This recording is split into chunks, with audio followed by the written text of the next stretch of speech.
Assalamualaikum warahmatullahi wabarakatuh. Pada slide ini, kami akan menerangkan tentang tenaga dan kuasa.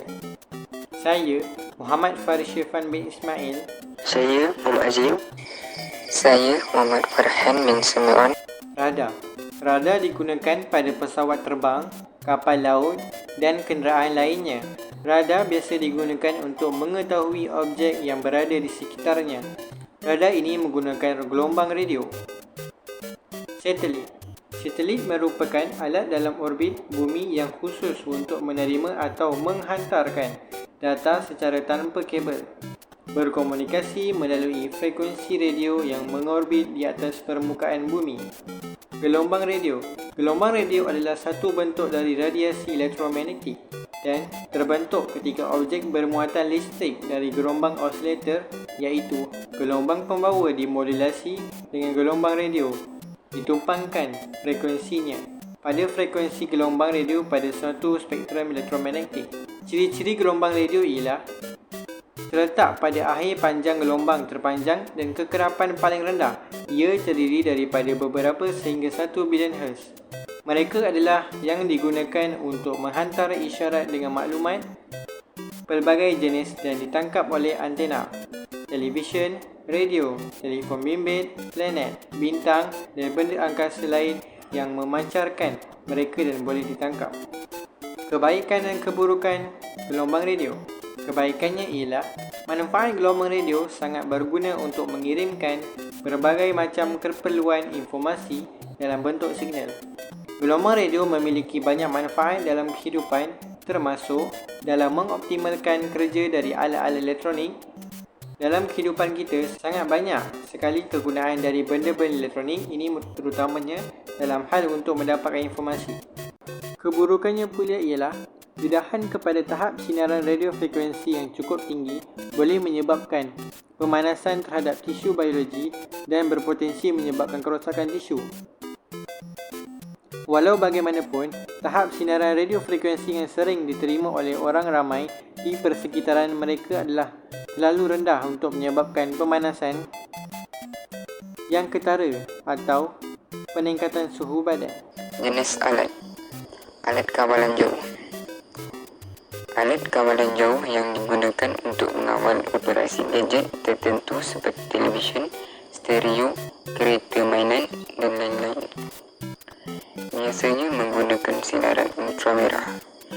Dalam aplikasi sedemikian, alat kawalan jauh bertindak sebagai pemancar yang mengambil arahan yang diberikan oleh pengguna dan dengan itu menghasilkan isyarat binari dengan bantuan sinaran cahaya inframerah.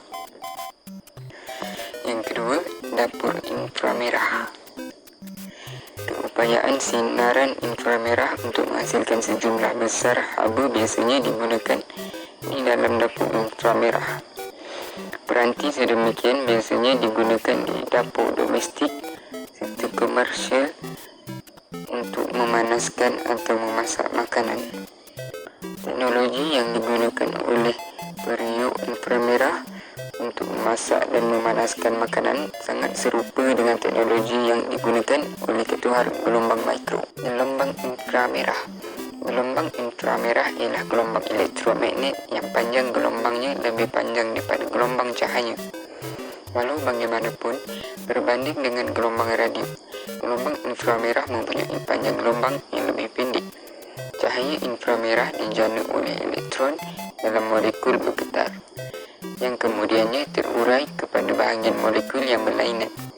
Kemudian, tenaga yang dikeluarkan oleh atom dan molekul yang bergetar akan dalam bentuk sinaran inframerah. Ciri-ciri: ia mempunyai kuasa menembusi dan boleh dipanaskan di dalam dan di luar. Tiada medium pemindahan haba diperlukan dan kecekapan haba adalah baik. Pemanasan tempatan boleh digunakan untuk menjimatkan tenaga, menyediakan persekitaran kerja yang selesa, simpan kos pembinaan dan ruang badan rilau dan mudah untuk memasak dan menyelenggara. Kebaikan dan keburukan. Kebaikan: digunakan dalam isoterapi. Gambar yang diambil oleh sinar inframerah digunakan untuk menyiasat fungsi organ dalam badan. Gambar foto sinar inframerah yang diambil oleh satelit membekalkan maklumat untuk penyiasatan keburukan. Pendedahan yang kuat terhadap cahaya inframerah membahayakan, lebih tepatnya mengeringkannya. Ini berlaku di tempat yang sangat panas. Sinaran yang teruk juga membakar kulit. Penyakit pekerjaan yang sering terdedah kepada radiasi di tempat kerja merangkumi penyakit. Gejala-gejala antaranya adalah luka kulit. Tiga alatan yang kita ambil adalah kamera. Kamera ni fungsi dia untuk menangkap gambar. Gelombang yang terlibat adalah cahaya nampak. Contoh cahaya nampak. Cahaya tampak merupakan tenaga berbentuk gelombang dan membantu manusia dan binatang melihat. Cahaya juga merupakan asas kepada ukuran meter, yang mana 1 meter bersamaan dengan jarak yang dilalui cahaya. Kelajuan cahaya ditakdirkan pada kelajuan 299,792,458 meter sesaat. Cahaya diperlukan dalam kehidupan seharian. Matahari ialah sumber cahaya utama. Yang ketiga, ciri-ciri cahaya tampak. Sifat cahaya ialah cahaya bergerak lurus ke semua arah. Buktinya ialah sebuah mentol yang menyala dapat dilihat dari sebarang penjuru dalam bilik gelap. Apabila cahaya terhalang, bahaya akan terasa disebabkan cahaya yang bergerak lurus tidak dapat melencong. Bagaimanapun, cahaya dapat dipantulkan. Keadaan ini disebut sebagai pantulan cahaya, mengandungi 7 komponen iaitu merah, oranye, kuning, hijau, indigo dan ungu. Yang seterusnya adalah kebaikan dan keburukan. Kebaikannya, cahaya nampak membolehkan suatu perkara, contohnya fotografi, proses fotosintesis untuk tumbuhan, membolehkan manusia dan haiwan melihat, penghantaran maklumat melalui gentian optik. Akhir sekali, keburukan. Cahaya adalah sumber yang penting kepada penglihatan manusia.